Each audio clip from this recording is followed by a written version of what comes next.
Moon city scapes builders प्रस्तुत करते हैं आलीशान आकर्षक residential commercial JDA approve project Space Moon City. Gated complex, hi tech security और 100% पावर बैकअप के साथ प्रीमियम अपार्टमेंट और इंडिपेंडेंट विलास, साथ ही rich landscaping. Space Moon City लाए हैं आकर्षक और आरामदायक lifestyle, swimming pool, indoor game सहित आधुनिक क्लब हाउस आपके आधुनिक लाइफस्टाइल के लिए।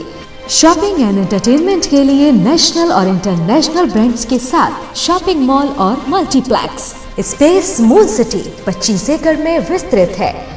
Perfect luxurious and beautiful life के लिए प्रस्तुत है स्पेस मून सिटी।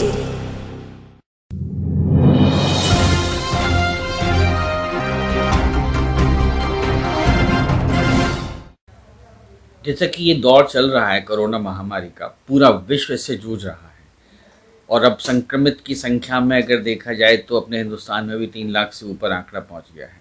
पूरे विश्व में हिंदुस्तान चौथे नंबर पर आ गया है संक्रमित को लेकर के। तो इस पूरे परिदृश्य को आप किस तरीके से देखते हैं? देखिए जी, विश्व महामारी है और विश्व महामारी में मैं जानता हूँ कि हमारे लोगों को सुरक्षा दृष्टि से प्रशासन जो सरकारें सुरक्षा दे रही हैं, लोग संयम बरत रहे हैं। और आज की डेट में अगर जितना प्रिकॉशन, जैसे आज मैं सुबह ही देख रहा था कि दिल्ली में जो भयावह स्थिति है वो वास्तव में डरावनी लग रही है। चिताएं पड़ी हैं। लेकिन आज मैं बिल्कुल कोई राजनीति की बात नहीं करना चाहता हूँ, लेकिन प्रयोगात्मक बात ये है कि एक लंबा समय हो गया डॉक्टर्स, नर्स, हमारे सफाई कर्मी, पुलिस 3 महीने से दिन रात सेवा में लगे हैं। तो आज जो चीज़ें उभर के आ रही हैं वो एक किस्म से उनकी थकावट भी है। और संख्या पहले कम थी तब सेवा ले ली गई, आज संख्या लंबी है और साधन उतने ही हैं। तो इसलिए जो दिक्कतें समझ में आ रही हैं, और मेरा इसमें सबसे बड़ा प्रशासन तो लगा ही है, लेकिन हमारी जनमानस से अपील है कि इसमें पूरा सहयोग करें, जल्दबाजी न करें। अगर ज़िंदगी बची रहेगी तो आप सब कुछ आगे कर लेंगे, जब ज़िंदगी नहीं रहेगी तो आप आगे कुछ नहीं कर सकते। इसलिए सबसे पहले हमारी आपके माध्यम से जनमानस से अनुरोध है कि आप सरकारी व्यवस्थाओं पर ध्यान दें, लेकिन स्वयं की अपनी व्यवस्था पर ध्यान दें कि हमें इससे कैसे जीतना है, हमें क्या नियम बरतना है, हमें परिवार में क्या नियम बरतना है। इसलिए आप दौड़ तेज़ कम करें, इस टाइम अपनी शरीर के लिए पूरा करें और जो भी जहाँ है उसको भी समझाएं। हमारा आपके माध्यम से ये अनुरोध है, जहाँ भी ये विश्व महामारी है इसमें जो जितना समर्थ हो वो उतना मदद करें लोगों को। हम तो आप ही लोगों की तारीफ करते हैं कि आप लोग निस्वार्थ देखें, जहाँ देखो जहाँ घूम रहे हैं। आप लोग भी एक इंसान हैं, आप भी अपनी को लोगों को दिखाने के लिए, समझाने के लिए पूरा दाव लगा कर चल रहे हैं। पत्रकार बंधु भी इस टाइम सराहनीय है, इतना बढ़िया काम कर रहे हैं, क्योंकि ये नहीं है कि आप पत्थर के बने हुए, आप भी इंसान हैं, आपको भी डर है, लेकिन एक समाज का काम है वो आप कर रहे हैं चौथे स्तंभ में। मैं आपको बधाई देता हूँ। लेकिन सर ये भी क्या हुआ, जब लॉकडाउन हुआ, लॉकडाउन में बहुत सारे लोगों ने पलायन किया, लोग अपने अपने घरों को लौट आए क्योंकि इंडस्ट्रीज बंद हो गई, काम नहीं बचा, रोज बेरोजगारी आ गई। अब जो लोग लौटे हैं वापस, जैसे बुंदेलखंड क्षेत्र अपना पिछड़ा हुआ है, यहाँ पहले ही रोजगार की कमी थी, यहाँ से लोग पलायन करके बाहर जा रहे थे। अब ऐसे में जो बहुत सारे लोग अपने यहाँ आ गए हैं तो बेरोजगारी की समस्या बढ़ गई है। ऐसे में आपका क्या सुझाव है? गवर्नमेंट तो खैर अपने लेवल पर कर ही रही है। हमारा सुझाव करीब करीब तीनों पूरे में 7 लाख लोग जो हैं वो बाहर से आए, वो पहले से लोग थे। अब ये गाँव में समस्या बड़ी पैदा हो गई है कि जो लोग पहले से मनरेगा का काम या अन्य काम गांव में कर रहे थे, इन लोगों के आने से अब संख्या बढ़ गई मजदूरों की।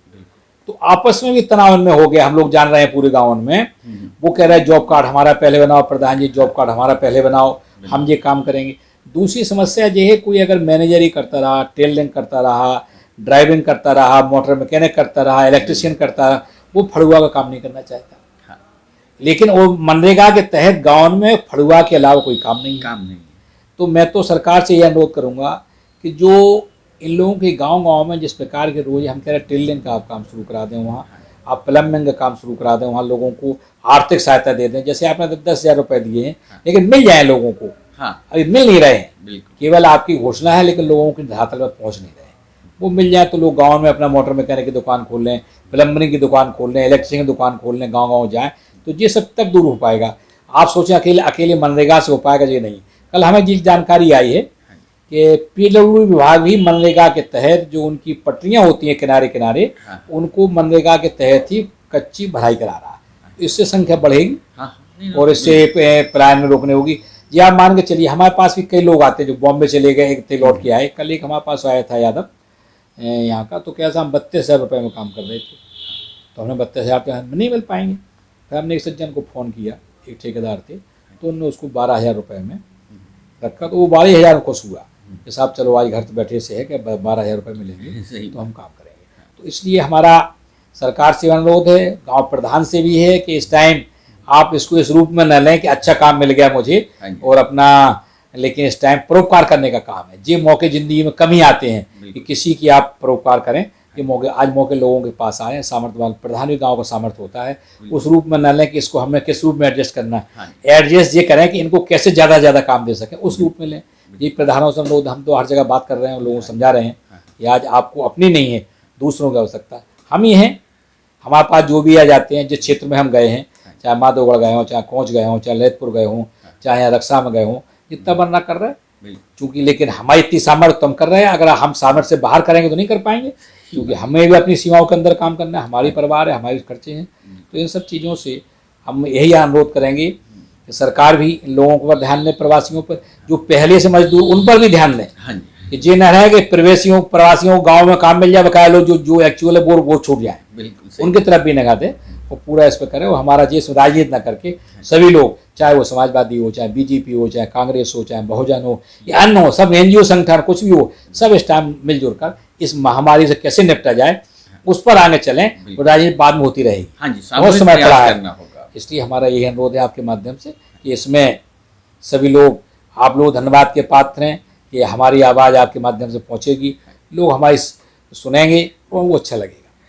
यहाँ पर मैं आपसे एक चीज़ और कहना चाहूँगा, जैसे लॉकडाउन आंशिक रूप से खुला है, बल्कि काफ़ी हद तक खुल ही गया है और लोगों में एकदम आपाधापी मची हुई है, न सोशल डिस्टेंसिंग का पालन हो रहा है, न लोग मास्क लगा रहे हैं। तो मैं चाहूँगा कि आपको भी बहुत सारे लोग पसंद करते हैं, तो आप हमारे चैनल के माध्यम से ये अपील करें लोगों से कि एटलीस्ट मास्किंग, सोशल डिस्टेंसिंग इसका पालन करें, जिससे कि शायद इस महामारी से लड़ने में हमें और सहायता मिलती है। देखो, मास्क से तो कम से कम 50% समस्या का समाधान हो जाता है। जब आपके पास कोई भी आएगा, जब मास्क लगा होगा तो आपके अंदर जो बीमारी है वो जिस प्रकार से फैलती जाएगी नहीं। तो मास्क लगाना जरूरी है, हाथ धुलना जरूरी है और सोशल डिस्टेंसिंग तो इतनी ज़रूरी है, लेकिन लोग नहीं मान रहे हैं। हम अपने शुभचिंतकों से, लोगों से यही अपील करेंगे कि देखिए आप लोग इस चीज़ को मानें तो तभी आप सफल हो पाएंगे और लोगों को समझाएं, अपने सैनिटाइज करें, हर चीज़ करें, तभी आपकी सफलता है। हम ही हैं, देखो आगे अगर आप लोग ना आए होते, हमें अगर कहीं बाहर नहीं जाना होता है तो हम लोगों से नहीं मिलते हैं, इसलिए कि भाई आप बताओ समस्या फ़ोन से क्या है, हम आपकी समस्या का निदान कर लेंगे। जरूरी नहीं आप मुझे सामने ही सुनाएं, लेकिन यही है, अब चूँकि आप दुनिया की सेवा कर रहे हैं तो आपकी बात का हमें आदेश पालन करना था। चूँकि आप खुद ही लोगों के लिए घूम रहे हैं, मुझे अच्छा लगा कि आप लोग आज यहाँ आए और संदेश देने के लिए आपने समय दिया। सर आपका बहुत बहुत धन्यवाद और हम आगे भी आपसे कई इश्यूज़ पर चर्चा करते रहेंगे। पूरी टीम को धन्यवाद। यहाँ छात्र छात्राओं को मिलता है अपनापन। टीचर बनकर नहीं, इनके दोस्त बनकर हम देते हैं एजुकेशन, ताकि रोशन हो इनका आने वाला कल। We will give the familiar education, sports, mind game, extra activities and much more than education to build his future. The Gramoday international college, Jhansi road, Mauranipur.